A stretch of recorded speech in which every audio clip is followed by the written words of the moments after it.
Hey guys, welcome or welcome back. Tisha here, back for another Bridgerton Season 2 review.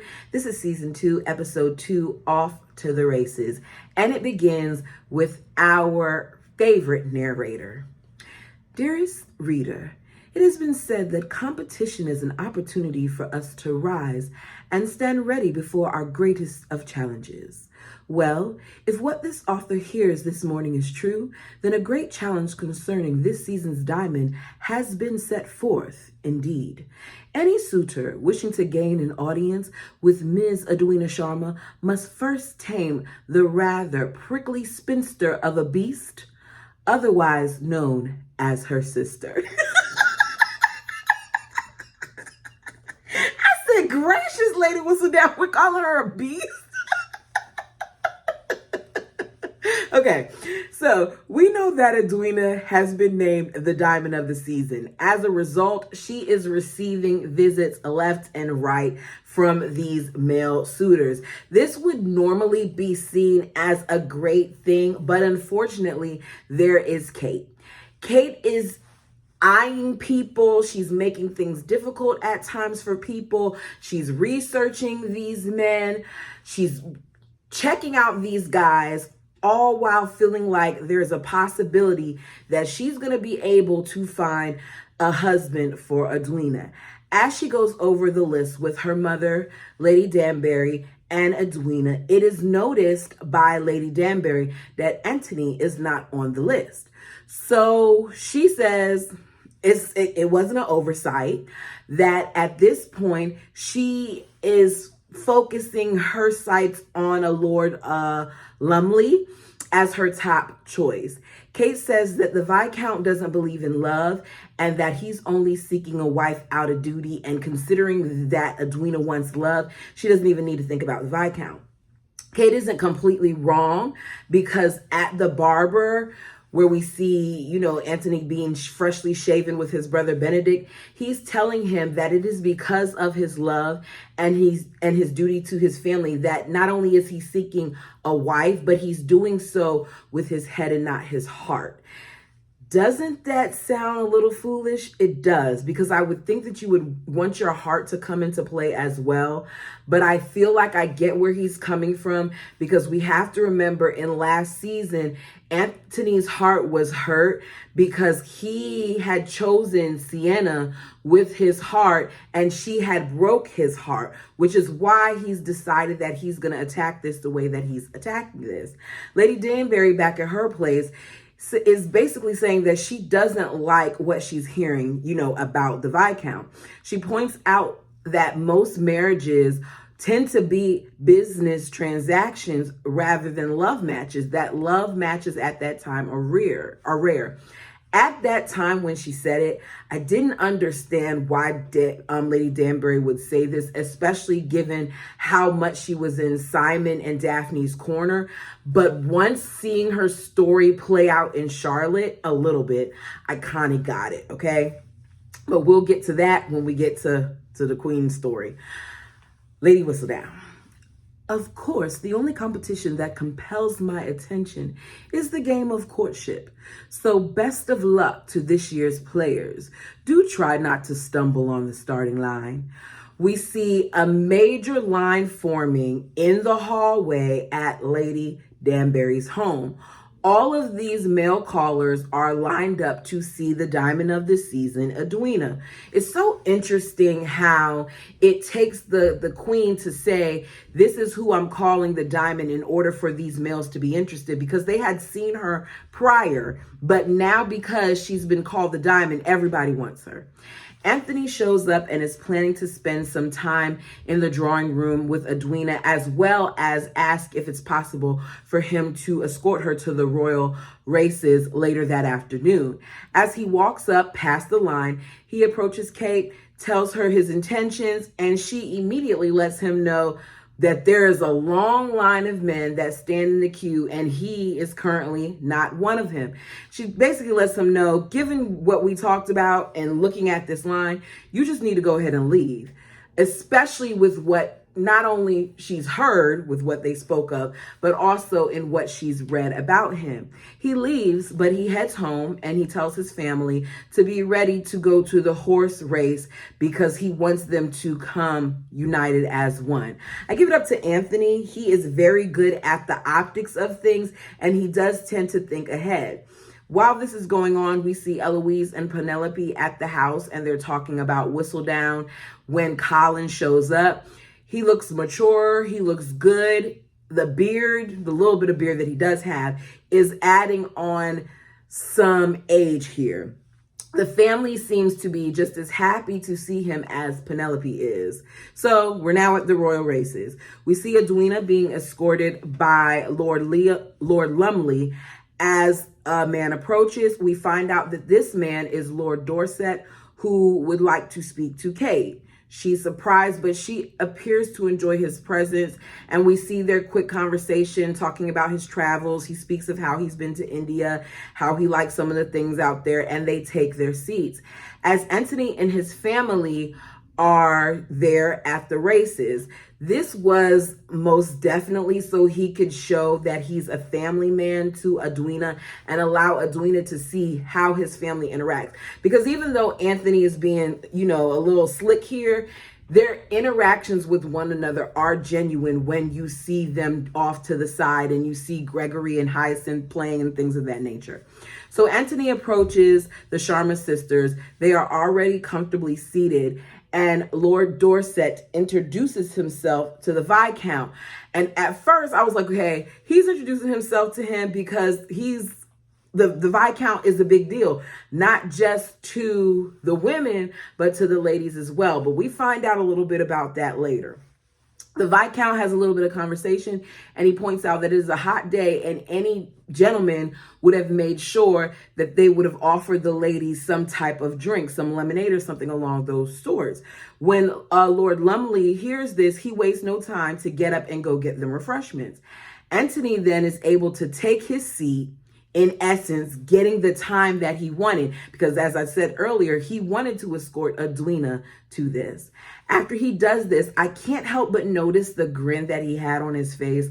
Like, yeah, you tried to stop me from having this time with your sister, but here I am, Kate, your move. Edwina asks Anthony which horse he predicts will win. He says that he feels like Nectar will win. And Kate is like, and she gives this explanation about how, of course, everybody's picking that horse when what really you should do is pick this horse because this horse does this and this and this. It's a great explanation of why a horse by the name of High Flyer is the better choice. They go back and forth about it. And as they're going back and forth about it, it is clear that Edwina is a little bit annoyed by this. Lady Danbury is sitting in another section watching, and she is approached by Lady Bridgerton, and they have a little conversation. It seems your guest has caught the attention of the Viscount, Lady Danbury. Lady Danbury says, it would seem so. You do understand that as Miss Edwina's sponsor, I should like to remain neutral until she's made her choice. Lady Bridgerton says, of course. Lady Danbury adds, but as your friend, I will tell you, there may be an obstacle in your son's pathway. The elder sister seems set against the match. It seems Miss Edwina desires a love match, something that the Viscount clearly does not. Lady Bridgerton says, I see. And Lady Danbury says, perhaps her mind may be changed. Lady Bridgerton says, perhaps so can the Viscounts. And Lady Danbury says, So we now know that these two ladies are going to be paying attention to what goes on in their respective households, because they do see that something, they're not sure what, is happening with Edwina and Anthony. So Lord Lumley returns right before the royal race starts. He squeezes in on the other side of Edwina. And as he does this, it causes Anthony and Kate to now sit even closer together than they were before. The race starts, the horses are doing their thing, and as they get closer and closer to the finish line, we see that everyone is standing up, but Anthony and Kate are in complete competitive mode. You would think that they had bet on this race or that it was their horse that was racing. You hear Kate saying, "Come on, high flyer, come on, high flyer, go, easy," like saying all those other things. She puts her fingers in her mouth. She's whistling. It's a lot going on to the point where it looks like Anthony and Kate are in a world of their own and Edwina seems out of place. Kate's choice, high flyer, wins. She's celebrating to the point where, as I said before, it's like she put money on it. And Edwina notices that Kate's gloating is getting a little bit too much. So she tries to change the subject and talks about a horse that she used to love. Anthony then takes the time to tell her, if you would like, we could go look at some of the horses. So they walk off. As Kate and Lord Dorset are talking, she realizes, based on something that he says, because he slips up about how they went to school at Oxford together, and he knows that, he doesn't like to lose. And she's like, wait a second, you acted like you didn't know him. And here you are now saying that you went to school with him. Okay, I get it. You basically were sent to distract me. Had the friend not revealed this, it would have worked, but because he explained that he knew Lord Anthony and she came to her own conclusions, she gets upset and she pulls Edwina away from him and tells Kate, she tells Edwina, this isn't going to happen. And she tells Anthony he needs to stay away from her sister. Edwina looks hurt. And as she turns and looks at Anthony, Anthony says, "I meant no harm. I only wish to spend time with you," which goes from one expression to the next. It meant something to her, despite the fact that in a lot of this, she's trusting her sister that he did say that. So we went from that to seeing Eloise try to locate the print shop that Lady Whistledown may possibly be at, because while she was at the races, I believe she saw some type of pamphlet and she noticed some things that was similar about Lady Whistledown's scandal sheet in that pamphlet. And she's like, okay, let me go there. She runs into a guy that she tries to question about Whistledown. She says she just wants to find her so that they can discuss more intellectual manners, like the rights of women, the exploration of her mind, a mind which she can already discern is far more superior than his. And he's like, okay, that's what you want. That's what you get. Here you go. And he provides her with a pamphlet about women's rights. She then says, okay, what's this for? He said, this is what you want. If that's what you want her, her for, go ahead and read this. And if I happen to run into Lady Whistledown, I'll let her know that her admirer says hello. That's the end of that. We see the Featheringtons. And after all this time last season of Philippa and Mr. Finch, apparently now they're finally able to get married. It is an extremely small ceremony. So the dowry is paid. She has her very small wedding. Everybody else is happy with the exception of Lady Featherington, because she currently doesn't understand what's going on.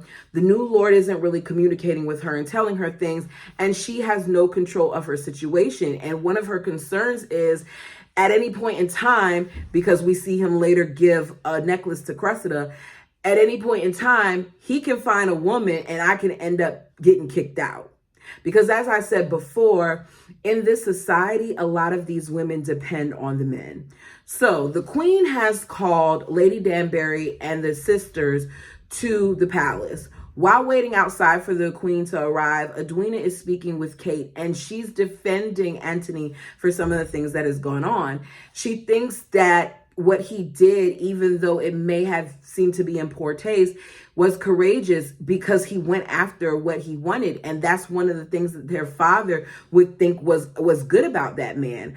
I personally like the fact that he was going after he wanted to, especially because there were times where Kate was just doing too much. Like, you can pull your sister to the side without always causing a scene. Her and Anthony tend to do that. So Kate says that their father would have also said that the mark of a true gentleman is honesty.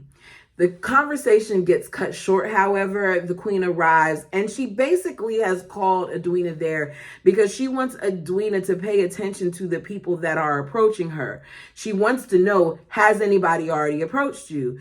She's saying that she's doing this in order to protect her diamond, but really it's because the more people that she sees approach Edwina are people that she thinks may possibly be Whistledown. So we go from the palace to the Bridgerton's home. Here we see Colin, Anthony, and Benedict outside fencing. They're taking turns fencing each other while Anthony vents about Kate.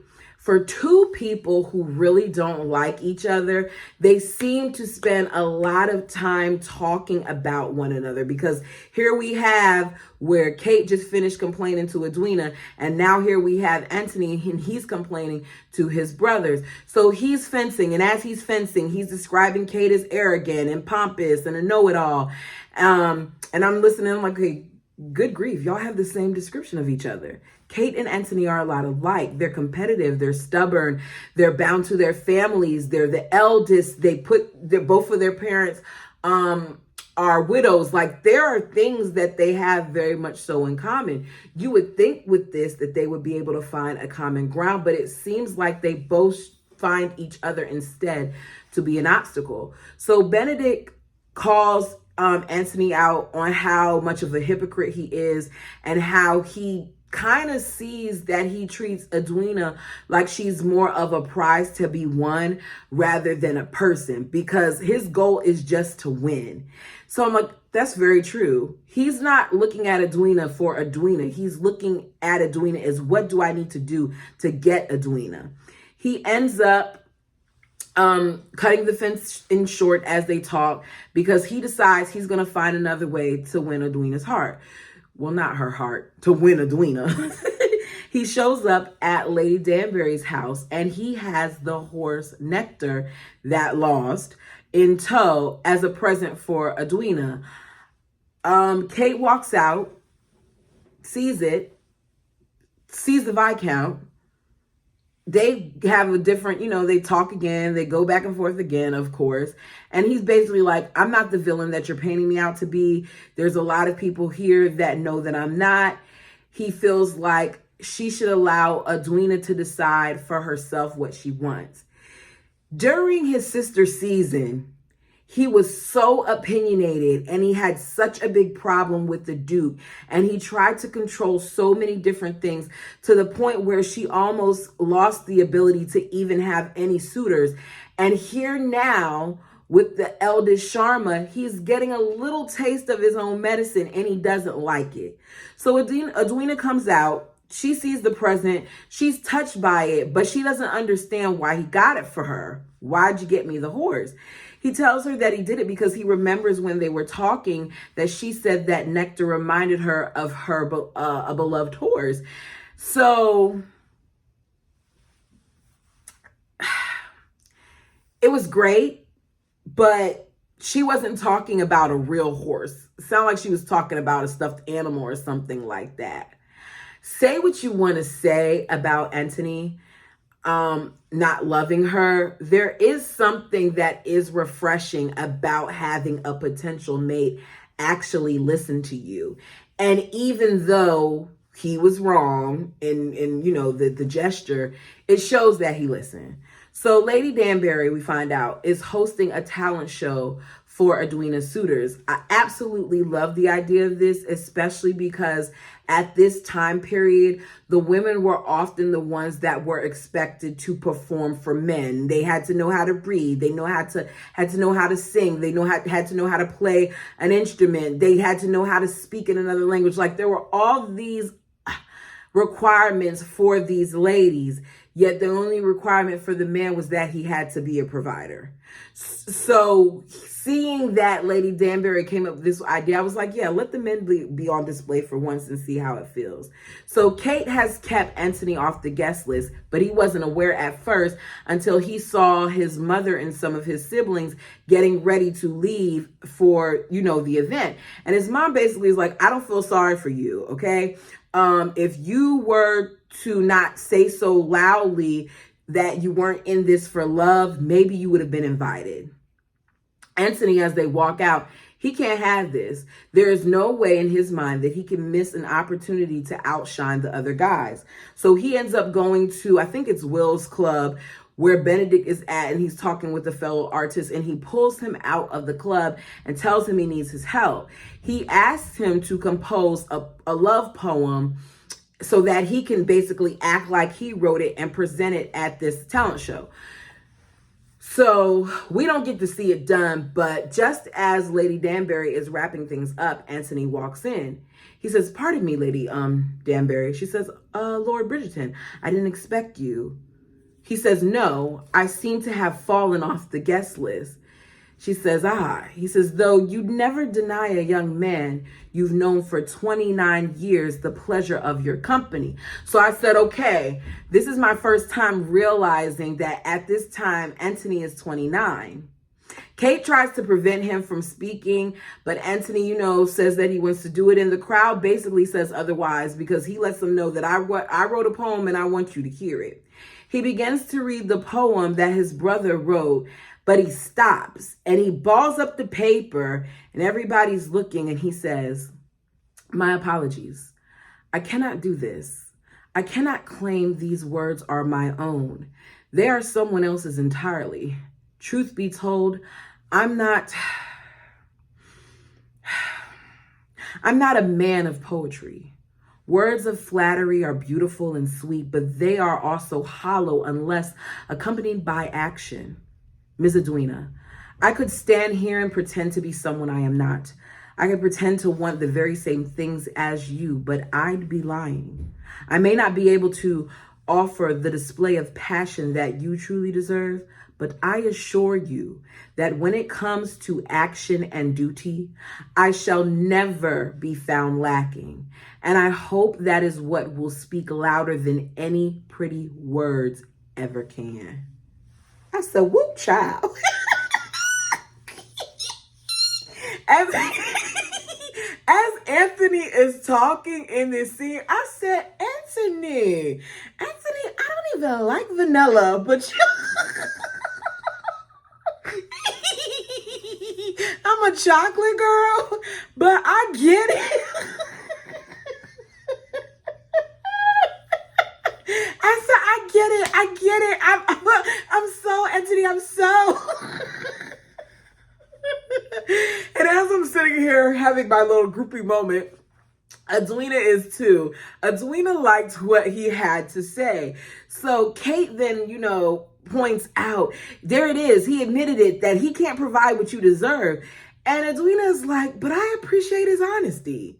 So Edwina walks over there to him, as a lot of us other women would have, because he did speak from the heart, and he was honest. And we see them drinking, and as they're, drinking and talking, he looks at Kate, and the two of them stare at each other.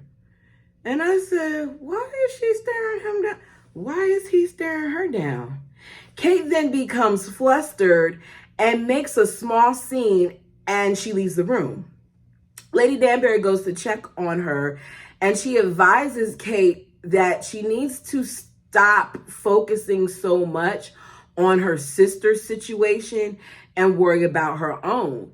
Kate insists that, you don't need to worry about me. I'm going to be fine going home and being happy being alone once my sister finds her match. And Lady Danbury is like, there is no way you will be happy being alone at a mere 26. Kate says, are you so miserable, my lady? And Lady Danbury says, I beg your pardon. Kate says, are you not alone yourself? I watch you. I see you. You are more than content. Because she's like, okay, you're sitting here telling me that I'm going to be messed up and something's wrong with me because I'm alone. But guess what, Lady Danbury, you're alone too. And Lady Danbury says, because I have lived a life. I am a widow. I have loved. I have lost.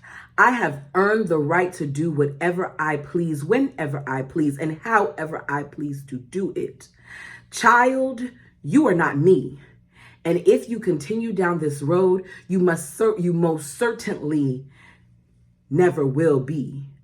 I said, one thing about Lady Danbury is she is going to gather you. She is going to get you together. She is going to let you know about yourself and herself in the only way that she can. We then hear from our favorite narrator. There are two things that lurk within the dark and shadowy places of our fair city: vermin and secrets. I shall leave it to you, dear reader, as to which do the most harm. One has to wonder what secrets the season's diamond is holding near and dear to her heart, and who shall she choose to share them with? The Viscount Bridgerton, perhaps? At least the elder Sharma's opinion on such a matter is certainly no secret at all, which means at this point, everyone knows that she has a problem with Anthony, and she doesn't want Anthony to be with her sister. It's a new day. We see Eloise and Penelope. Now, I didn't mention it earlier, but there was a scene at the poetry party where Penelope was talking to Colin, and he was telling her how while out on his travels that he found someone while he was out, and Penelope is nervous for a second, but he explains that he found himself. That's a sigh of relief for her, but then he fixes it up by basically letting Penelope know, like, yeah, I enjoyed getting, correspondence from you, and friend zones her. Back to Eloise. Eloise spots a font regularity as she's looking at the different pamphlets that she's been collecting. Penelope sees this, hears this, and knows, okay, she spotted this, so now I'm gonna have to switch this up. So what she decides to do is she decides to go back to the town back into town. She puts on her disguise, changes her accent, goes to one of the vendors, buys a letter K for the press. While down there, she ends up accidentally running into Madame Delacroix. So she didn't run into her literally, but they spotted each other, had eye contact. She panics, and Madame Delacroix says, "Penelope," and she runs away. So she sees her, and you see Madame Delacroix watching as she runs off, okay? Back to Lady Whistledown. To be fair, one might call this author's biggest secret share of all, for who else could possibly keep all of you honest? As she's narrating, we see the queen presented with a collection of faces of the various ladies from Broomsley. We find out that these are the Whistledown suspects. These are all of the women who at various points in time were seen speaking with Edwina. And as we're looking at all these different faces, we see that both Eloise and Penelope are in the mix of this. You then hear Lady Whistledown finish. When even the most well-kept of secrets must eventually come to light. And that is the end. Kate at this point was getting on my nerves. She was trying too hard to block Anthony. I mean, we all know that we tend to gravitate towards the people that, like, for example, you're dating somebody, I don't like them. I tell you I don't like them. I don't need to keep telling you that I don't like them. You already know I don't like them. So me continually telling you that I don't like them isn't going to make me gravitate towards you who keeps saying that. It's going to make me gravitate towards the person that you're talking about, because I'm tired of hearing you complain. I heard you the first time. And I feel like in this situation, that's kind of what's happening, because Kate, you talking so much about Anthony, you talking so much about the Viscount that you aren't realizing that you're kind of pushing Edwina towards the Viscount. Here's my question to you guys. Because as you can tell, there are a lot of similarities between Kate and between Anthony. My question is, who was worse when it comes to how they are with their siblings dating? Do you think it's Anthony or do you think it's Kate? This will also help me know who got to the end. My next thing, do me a favor and like the video. I think I said it earlier, but I'm going to say it again. Also, What do you guys think about the queen wanting to seek out Lady Whistledown? Do you think she's justified in wanting to do that or not? And I'm asking because I was having a conversation with a friend that had watched this, and my friend hasn't watched the series, and my friend is like, I don't see, the big deal with the queen trying to find her. Like, I kind of want the queen to find her. And I was like, I don't want the queen to find her, because if the queen finds her, then we're going to miss some of this, some of this shade. I love the way that Lady Whistledown kind of has things going and stirs the pot and has people adjusting sometimes according to what she says. I think it just shows you how you don't have to have a title to have power. But you all tell me what you think. Please, as I said earlier, like the video, comment down below. I feel like I'm begging. Why I say that so many times? I'm not going to delete it though. Blooper. This is a blooper. Blooper. Also, I'm going to try to come to you all with another one of these, because my goal is to have 2 done. I want us to I'm trying to catch up, at least to finish this by the time that the next season comes out, because I really want to go in order, but I guess I'm going to be skipping the queen and just going straight to season 3. Okay, I'm rambling. This is what I get. I'm talking too much. I'm not following my notes. Until next time.